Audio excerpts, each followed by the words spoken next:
Traditional Christianity తోటి problem ఏంటంటే, ఈ ఆచారబద్ధమైన క్రైస్తవంతో ప్రాబ్లం ఏంటంటే, వీళ్ళు కేవలం ఆచారాలను మాత్రమే పాటిస్తారు. అందులో ఒక ఆచారం ఏంటో చెప్పనా, 40 రోజులు. ఈ ఆచారం ఎక్కడి నుంచి వచ్చింది మీకు మొదటి రోజు చెప్పాను నేను, ఇక్కడి నుంచి రాలా. అసలు విషయం చెప్పనా మీకు, మొదట్లో కొన్ని సంఘాలు ఉండేవి, వాళ్ళు క్రిస్మస్ చేసేవాళ్ళు కాదు, గుడ్ ఫ్రైడే చేసేవాళ్ళు కాదు, 40 రోజులు చేసేవాళ్ళు కాదు. కొన్ని సంఘాలు మట్టుకే గుడ్ ఫ్రైడే, క్రిస్మస్, ఈస్టరు, 40 రోజులు, మట్టల ఆదివారం, పామ్ సండే చేసేవాళ్ళు. కానీ కాలక్రమంలో ఏమైందంటే, ఈ ట్రెడిషనలిజము ఎంత బలమైందంటే అది వేరే సంఘాలకి పాకింది. పాకి ఈరోజు ఒక ఊర్లో 100 సంఘాలు ఉంటే దాదాపు 90 సంఘాలు ఇందులోకి, ఈ చట్టంలోకి వెళ్ళిపోయినాయి. ఎందుకు వెళ్ళిపోయినాయని మీరు నన్ను అడుగుతారా? చాలా కారణాలు ఉంటాయి.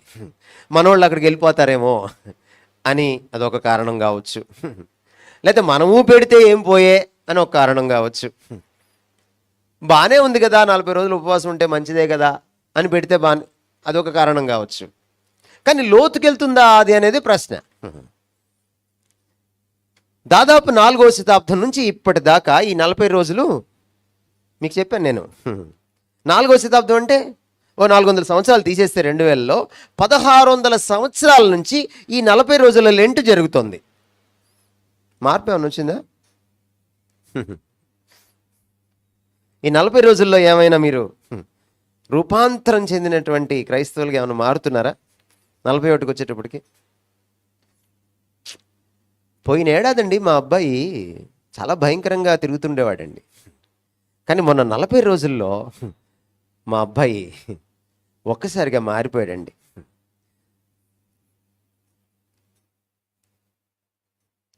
ట్రెడిషనలిజంతో ప్రాబ్లం ఇదే, అది లోపలికి వెళ్దాం, అది పైన మాత్రమే. అది ఎలాంటిదంటే, మన ఇంటికి అప్పుడప్పుడు చుట్టాలు వస్తారు, వాళ్ళు అది చెప్పా పెట్టకుండా వస్తారు అనుకోండి. మనం సడన్గా వాళ్ళని ఇప్పుడే వస్తానని చెప్పి లోపలికి వెళ్ళి బెడ్ గబగబా సర్దేసి కొత్త దుప్పటి వేసేసి ఆ బట్టలు ఈ బట్టలు అని చెప్పి లోపలికి కుక్కేసి ఆ కిందున్న కాగితాలు గీతాలని బెడ్ కిందకు తోసేసి ఒక చక్కటి దుప్పటి వేసేసి రండి రండి రండి అంటాం మనం. అట్లా ఉంటుందన్నమాట ట్రెడిషనల్ క్రిస్టియానిటీ. అర్థమైందమ్మా? మీకు అర్థమైపోయి ఉంటుంది డెఫినెట్గా. ఆ దుప్పటి తీయాలి, అప్పుడు ఉంటుంది. ట్రెడిషనల్ క్రిస్టియానిటీ తోటి చాలా కొన్ని మంచి లక్షణాలు ఉంటాయి. చర్చ్ అసలు మిస్ అవ్వరు, రెగ్యులర్గా వస్తారు. తర్వాత రొట్టె ద్రాక్షరసం కూడా మిస్ అవ్వరు, చాలా క్రమంగా ఉంటారు వాళ్ళు. వాళ్ళని చూస్తే మనం అనుకుంటాం చర్చిలో ఎంత క్రమశిక్షణో అనుకుంటాం మనం. వాళ్ళ వంటగదిలోకి వెళ్ళి చూడాలి అంట్లు ఎలా ఉంటాయో, వాళ్ళ బాత్రూంలోకి వెళ్ళి చూడాలి బాత్రూమ్ ఎంత శుభ్రంగా ఉంటుందో, ఇంకా వాళ్ళ హృదయంలోకి వెళ్తే అది ఇంకెంత శుభ్రంగా ఉంటుందో.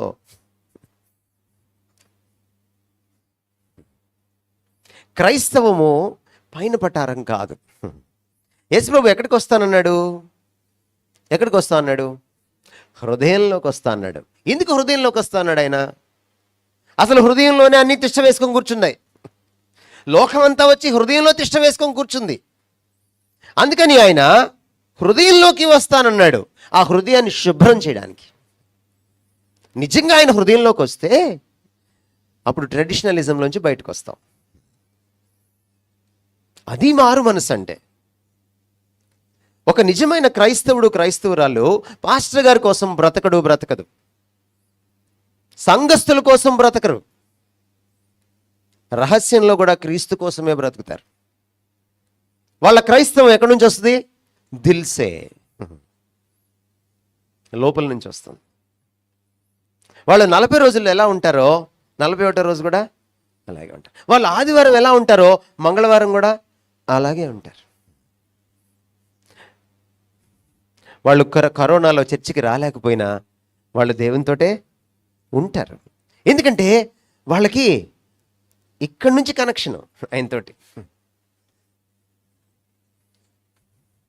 ఒకవేళ మీరు చాలా కాలం నుంచి సంఘానికి వస్తూ అన్ని కార్యక్రమాల్లో చాలా హుషారుగా పాల్గొంటూ, చాలా మంచి అబ్బాయి, చాలా మంచి అమ్మాయి అని పేరు తెచ్చుకుంటూ క్రీస్తు లోపలికి వెళ్ళలేదనుకోండి, క్రైస్తవం లోపలికి ఇంకలేదనుకోండి, జాగ్రత్త, జాగ్రత్త.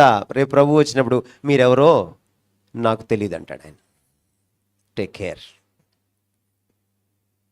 అదే ప్రభు చెప్పదలిచాడు. పరిసయ్యులారా, శాస్త్రులారా, మీరు నేర్పిస్తున్నటువంటి మతం పైన పటారం మతం. నేను స్థాపించే ఈ తత్వం లోపలికి సంబంధించింది. అందుకనే నా శిష్యులకి ఈ పితృపారంపర్యాచారాలు పట్టవు.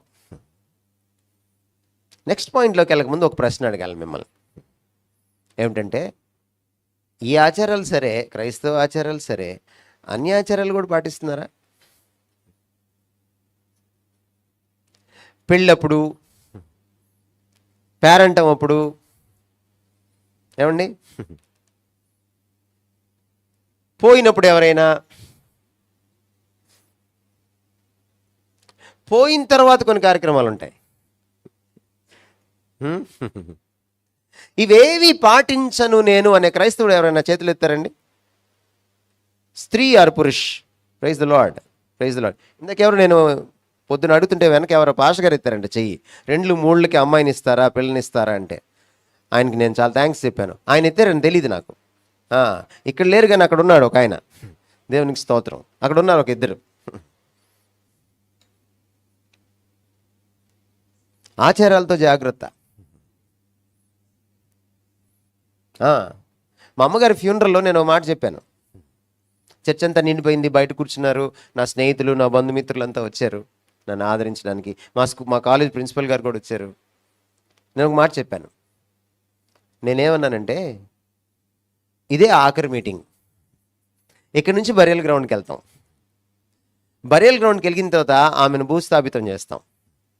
ఎవ్వరు మా ఇంటికి రావద్దు, అక్కడ దీపం పెట్టాం. నెంబర్ 1. నెంబర్ 2, అక్కడ బకెట్ పెట్టాం, నీళ్లు కడుక్కోవాల్సిన, చేతులు కాళ్ళు కడుక్కోవాల్సిన పని లేదు. లేదు నేను బరియల్ గ్రౌండ్కి వచ్చి మీ ఇంట్లో దీపమే చూడాలి, లేదా మీ ఇంట్లో బకెట్లో నీళ్ళల్లోనే నేను కాళ్ళు కడుక్కోవాలి అనుకుంటే మీరు బరియల్ గ్రౌండ్కి రావద్దు. ఇది మొదలుకొని మళ్ళీ ప్రభు వచ్చేంత వరకు, నేను ఈ భూమిని విడిచి వెళ్ళిపోయేంత వరకు మా అమ్మగారి పేరిట జ్ఞాపకార్థ కుడికలు జరగవు. 2012లో చనిపోయారు, ఇంతవరకు లేవు. చెప్పేశాను. ఎందుకంటే కొంతమంది ఏమనుకుంటారు, పాపం ఈ మరణం కోసం వచ్చిన వాళ్ళు ఉండాలో వెళ్ళాలో తెలియదు వాళ్ళకి. మనల్ని అడగలేరు, వెళ్ళొస్తామని చెప్పలేరు కదా. వెళ్ళొస్తామని చెప్తే మళ్ళీ మరణంకి వస్తామని కదా పాపం అర్థం. ఎన్ని బాధలో. అందుకే ముందే చెప్పేస్తే గొడవ లేని పని, బస్సు ఎక్కటే వెళ్ళిపోతారు చర్చి దగ్గర నుంచి. ఆచారాలతో జాగ్రత్త. కొంతమంది ఏమనుకుంటారంటే, ఈ ఆచారాలు పాటించకపోతే ఏదో అనర్థం వచ్చి పడుతుంది. మీకు దానికి ఆన్సర్ ఇచ్చేసాను మొన్నే. యేసుప్రభు వారు వీటన్నిటినీ జయించేశారు. ఈ క్రైస్తవం నుంచి మనం బయటకు రావాలి. యేసుక్రీస్తు వారు ఇంకా ఏం చెప్తున్నారో చూడండి. Traditional Christianity is not word centric. అది వాక్యానుసారంగా, వాక్య కేంద్రితంగా ఉండదట. పితృపారంపర్యాచారాలని నెత్తిన పెట్టుకుంటారట, నెత్తిన పెట్టుకొని ఊరేగుతారట. ఈ ఊరేగడంలో, ఈ నెత్తిన పెట్టుకోవడంలో, వాటికి పెద్దపీట వేయడంలో దేవుని వాక్యానికి, దేవుని ఆజ్ఞలకి ఏం చేస్తారు? నీళ్ళు వదిలేస్తారు. దేవుని వాక్యాన్ని చూడరు. మీరు ఎప్పుడైనా జ్ఞాపకార్థ కూడికి పెట్టేటప్పుడు దేవుని వాక్యాన్ని ఎప్పుడైనా తరచి చూసారా? పెట్టవచ్చునా లేదా అని. మీరు ఎప్పుడు, ఎందుకు మన పెళ్ళిళ్ళు ఎప్పుడు ఒకే టైంలో ఉంటాయి? కొన్నిసార్లు ఇంకో పెళ్లి కూతురు బయట వెయిట్ చేస్తూ ఉంటుంది, ఆ రోజు చేసుకోవాలి. మనమేం ఇంగ్లీష్ క్యాలెండర్ ఫాలో అవుతాం, పెళ్ళికి మాత్రం తెలుగు క్యాలెండర్ ఫాలో అవుతాం. అమావాస్య రోజు ఎప్పుడైనా పెళ్లి చేసుకున్నారా?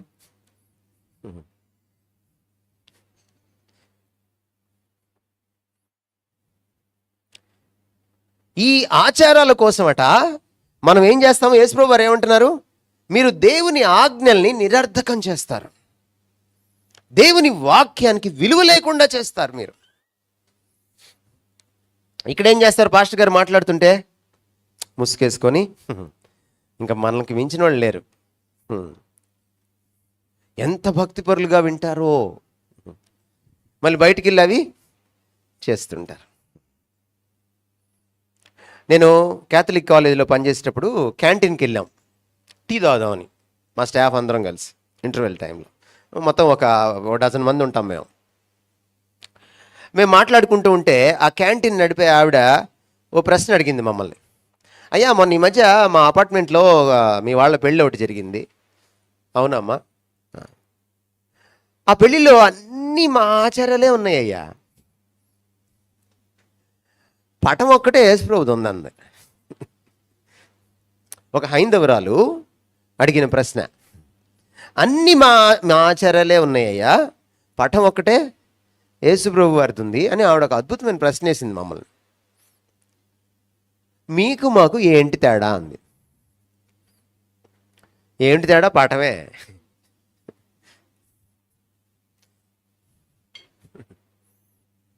ఇదేనా నీ క్రైస్తవం? క్రైస్తవుడు వాక్యానికి పెద్దపీట వేస్తాడు. వాక్యానికి ఎదురొచ్చే ఎంత పెద్ద ఆచారమైనా, సమాజం ఏమనుకున్నా ఎదురెళ్ళి నిలబడతాడు. ఎందుకని పొద్దున్న నేను 2-3 గురించి అడిగినప్పుడు మీరు కిమ్మనకుండా ఉండిపోయారు? అదే మీకు అర్థం కాలేదా? 2-3 సైకిల్ రిక్షా అని, ఈనాడు జ్యోతి అని, లేక సాక్షి అని, రకరకాల పేర్లమ్మా. ఎమ్మెల్యే ఎండి అని, డాక్టర్లు లాయర్లని, రకరకాలు. ఇంకా అర్థం కాలేదమ్మా? అర్థమైందా? 2 అక్షరాల కులం ఒకటి ఉందమ్మా, 3 అక్షరాల కులం ఇంకోటి ఉందమ్మా. ఈ 3 అక్షరాల కులంని డాక్టర్లు అంటారు, ఈ 2 అక్షరాల కులంని లాయర్లు అంటారు. పాపం చిన్నప్పుడు మాకు తెలిసిన ఆయన వాళ్ళ సిస్టర్ ఒక ఆవిడ ఏసీ కాలేజీలో గుంటూరులో చదువుతుంది. పాపం ఆవిడకి ఈ కులాల సంగతి ఏం తెలీదు. కాలేజీలో చేరింది అమాయకంగా. పక్కన వాళ్ళని అడిగారు, మరి డైరెక్ట్గా అడిగితే బాగుండదు కదా, మనంతా ఇండైరెక్ట్ బ్యాచే కదా భారతదేశంలో. అడిగారు, మీరు డాక్టర్లా లాయర్లా అని అడిగారు. పాప మా అమ్మాయికి ఏం తెలియదు, డాక్టర్లు అంటే తెలీదు, మీ బ్యాచే, లాయర్లు అంటే తెలియదు. అమ్మాయి ఆలోచించింది, వాళ్ళ నాన్నగారు ఇంజనీర్ అనమాట, మేము ఇంజనీర్లు అంది అమ్మాయి. ఈ చుట్టుపక్కల ఉన్న క్లాస్మేట్స్, ఇదేం కులం రా బాబు, మనకు తెలియని కులం, ఇంజనీర్ అంటుంది ఏంటి? పాపం తెలుసుకుంటాడుగా 6 నెలలు పట్టింది వాళ్ళకి. మీరు ఎందుకు మాట్లాడలేదు? కులం వాక్య వ్యతిరేకం. మీరు కులం ప్రకారం పెళ్లి చేసుకుంటారా, వాక్యం ప్రకారం పెళ్లి చేసుకుంటారా? అది ముఖ్యం అక్కడ. ప్రతి పెళ్లిలో కష్టాలు ఉంటాయమ్మా, కానీ వాక్యానుసారంగా పెళ్లి చేసుకుంటే మీ కష్టాల మధ్య దేవుడు ఉంటాడు. మీరు లోకానుసారంగా పెళ్లి చేసుకుంటే మీ కష్టాలు వచ్చినప్పుడు ఆయన కనపడ్డు. ఎందుకంటే మీరు పెళ్లిలో ఆయనకి పేట వేయలేదు కదా, అది సమస్య. ఆచారబద్ధమైన క్రైస్తవ్యానికి వాక్యంతో పని లేదు, లోకంతోనే పని. లేదా ఇక్కడ ఇంకో మాట అంటున్నారు యేసుక్రీస్తు వారు, చాలా క్లుప్తంగానైనా అద్భుతంగా చెప్పారు ఆయన. మనుషులు కల్పించిన పద్ధతులు. ఏమన్నారు ఆయన? మనుషులు కల్పించిన పద్ధతులు. ఇదేంటిది మీ చేతిలో ఉన్న పుస్తకం? ఇదేంటి? మనుషులు కల్పించిందా ఇది? కాదు, అది తేడా. పేతురు రాస్తూ వాక్యం గురించి ఒక మాట చెప్పారు ఆయన తన పత్రికలో. ప్రవచనము ఒకడి ఊహ వలన పుట్టదు. మనుషుల కల్పితం కాదు వాక్యం, దేవుడు సాక్షాత్తు రాయించాడు దీన్ని. ఇది సత్యం. మనుషులు కల్పించింది ఒక పక్కన, దేవుడు చెప్పింది ఒక పక్కన పెడితే దేనికి ఓటేయాలి మీరు? ఈ రెండిటికి క్లాష్ వస్తే,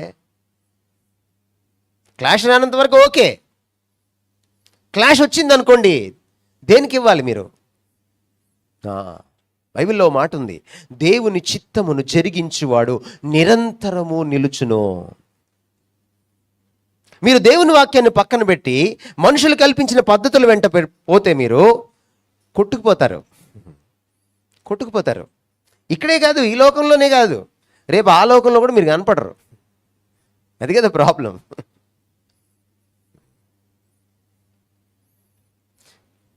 సో క్రైస్తవం ఎలా ఉండాలి? పైన పటారంగా ఉండకూడదు. లోపలి మనిషికి సంబంధించింది క్రైస్తవం. క్రీస్తు తత్వాన్ని పునికి పుచ్చుకోవడమే క్రైస్తవం. క్రీస్తు తత్వాన్ని నా లోపలి మనిషి పునికి పుచ్చుకోవాలి, క్రీస్తును సొంతం చేసుకోవాలి. లోపలి మనిషి క్రీస్తులా మారినప్పుడే నేను క్రైస్తవుణ్ణి. క్రైస్తవం బయటి మనిషికి సంబంధించింది కాదు. రెండవది, క్రైస్తవం మానవ కల్పిత పద్ధతుల్ని పెద్దగా చూడదు. వాక్యాన్ని నెత్తిన పెట్టుకుంటుంది, వాక్యానికి పెద్దపీట వేస్తుంది, వాక్యానికి ప్రథమ స్థానం ఇస్తుంది, వాక్యానికి విరుద్ధమైన ప్రతిదాన్ని ఎదిరిస్తుంది ఆ క్రైస్తవం. ట్రెడిషనల్ క్రిస్టియానిటీ తోటి మరొక ప్రాబ్లం ఉంది.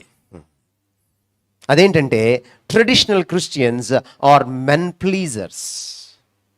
వారు మనుషుల మెప్పు కోసం చూస్తారు, మనుషుల మెప్పు కోసం చూస్తారు. అసలైన క్రైస్తవం దేవుణ్ణి మెప్పించడానికి చూస్తుంది. ఎందుకు కొన్ని ఆచారాలు చేస్తాం మనం చెప్పండి? నేను సింపుల్గా కొన్ని విషయాలు చెప్తాను, మీకు అర్థం కావడానికి, మీ కపాలానికి అందడానికి నేను కొన్ని విషయాలు చెప్తాను. పెళ్ళి సింపుల్గా చేసుకోవచ్చు కదా, ఎందుకు అంత హడావిడిగా చేస్తారు పెళ్ళి? జనం ఏమనుకుంటారో? Yes sir no? యథార్థంగా చెప్పండి నాకు, అంతేనా? నీ దగ్గర డబ్బులు ఉంటే నువ్వు చేసుకుంటే అది వేరే విషయం. లోన్ తీసుకొని అప్పు చేసి అవసరమా? అవసరమే. భారతదేశంలో పెళ్ళి అంటే పెళ్లి కొడుకు పెళ్లి కూతురు బట్టలు కొడుకుంటే సరిపోద్ది కదా. కానీ ఎవరెవరికి పెట్టాలి బట్టలు? ఏమ్మా, ఇదే ఆచారంతో సమస్య ఇదే. మా ఇంట్లో పెళ్లి చేసుకునేటప్పుడు మా తమ్ముడికి మా చెల్లికి, నేను ఈ మధ్య చేసుకున్నానండి, ఈ గొడవ అంతా ఎందుకని నేను కూడా చాలా సింపుల్గా చేసుకున్నాను. అదే మా ఆవిడ బాధపడుతుంటుంది, మరీ సింపుల్గా చేసేసుకున్నావు నువ్వు అని. చాలాసార్లు గుర్తు చేస్తూ ఉంటుంది నన్ను, నాకు చెప్తూ ఉంటుంది. ఎన్నిసార్లు గుర్తు చేసినది సింపులే, ఏం చేస్తాం మనం, సింపుల్ ఈ సూపర్ అనమాట. అది మా తమ్ముడికి చెల్లికి పెళ్లి చేసేటప్పుడు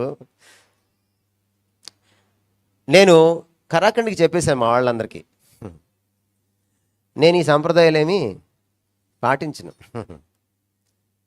నేను కష్టపడి పెళ్లి చేసుకుంటుంటే నువ్వేదైనా తీసుకొచ్చి నాకు ఇస్తే అది వేరే విషయం. నేను నీకు జాకెట్ ముక్క పెట్టి, నీకు పంచి పెట్టి, నీకు చీర పెట్టి, ఇంకా నాకేం మిగులుతుంది?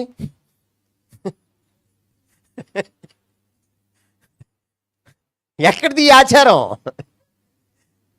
దరిద్రమైన ఆచారం.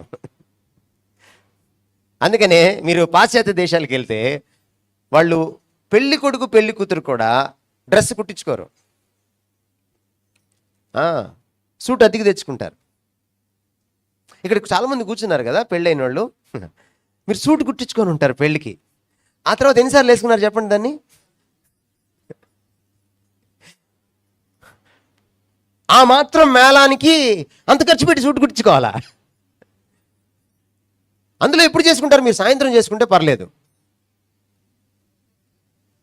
చెమట్లు కారిపోతూ ఉంటాయి. మళ్ళీ 3 పీస్ సూట్ ఒకటి, ఎప్పుడు వదిలిపోద్దా ఈ సూటు? ఆ స్పేస్లోకి వెళ్ళిన వాళ్ళలాగా ఉంటుంది అనమాట. చూడండి ఎంత అసంబద్ధమైన ఆచారాలు. మా ఆవిడ ఒప్పుకోదని వదిలేశాను, కానీ లేకపోతే డిసెంబర్ అయితే టీ పార్టీ వేడివేడిగా, ఎండాకాలం అయితే ఐస్ క్రీమ్ పార్టీతో వదిలిచ్చేసుకుందాం అనుకున్నాను ఈ పెళ్లి తంతంతా కూడా. ఎందుకంటే వివాహం అన్ని విషయాల్లో ఘనమైంది అని అన్నప్పుడు వివాహపు తంతు కాదు, వివాహ జీవితం ఘనమైంది, వైవాహిక జీవితం ప్రాముఖ్యమైందని అర్థం. చెట్టు కింద పెళ్లి చేసుకున్న భార్య భార్యే, భర్త భర్తే, కుటుంబం కుటుంబమే. యేసుక్రీస్తు వారు పేదరికంలో బ్రతికారు. యేసుక్రీస్తు వారు తన గర్భంలోకి వస్తారు అని మరియమ్మ తెలుసుకున్నప్పుడు ఆమె ఆశ్చర్యపోయిన మాట ఏమిటంటే, ఆమె ఆశ్చర్యపోయిన విషయం ఏమిటంటే, తాను పేదరాలు కదా, తనని ఎలా దర్శించాడు దేవుడు. ఆచారాలతో సమస్య ఇదే. ఆచార క్రైస్తవం ఏం చేస్తుందంటే మనుషుల కోసం బ్రతుకుతుంది. కానీ అసలైన క్రైస్తవం ఏం చేస్తుందంటే మనుషులతో నాకు పని లేదు, నేను దేవుడి కోసం బ్రతుకుతాను. అందుకనే మనుషుల కోసం బ్రతికే క్రైస్తవంతో సమస్య ఏంటంటే అది కేవలం మనుషుల కోసమే బ్రతుకుతుంది. మనుషులు లేనప్పుడు అది మరో రకంగా ఉంటుంది. దేవుడి కోసం బ్రతికేవాడు చీకట్లోనూ వెలుగులోనూ, రాత్రిపూట పగలు, రహస్యంలోనూ బహిరంగంలోనూ ఒక్కలాగే ఉంటాడు. అందుకని ట్రెడిషనల్ క్రిస్టియానిటీతో ప్రాబ్లం ఏంటంటే అది ఆదివారం ఒకలాగా ఉంటుంది, సోమవారం ఇంకోలా ఉంటుంది. మనకు తెలియకుండానే వేషధారణ చొచ్చుకొచ్చేస్తుంది మన జీవితంలోకి. ఆచార క్రైస్తవంతో ఇది సమస్య.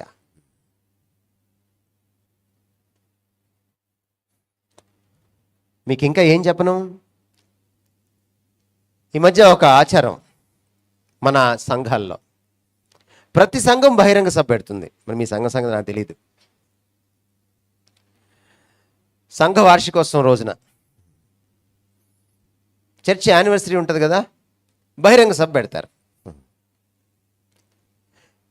మీకు వైజాగ్లో ఒక 1000 సంఘాలు ఉన్నాయనుకోండి, ఈ 1000 సంఘాల్లో ఒక 600-700 సంఘాలు ఈ పని చేస్తాయి.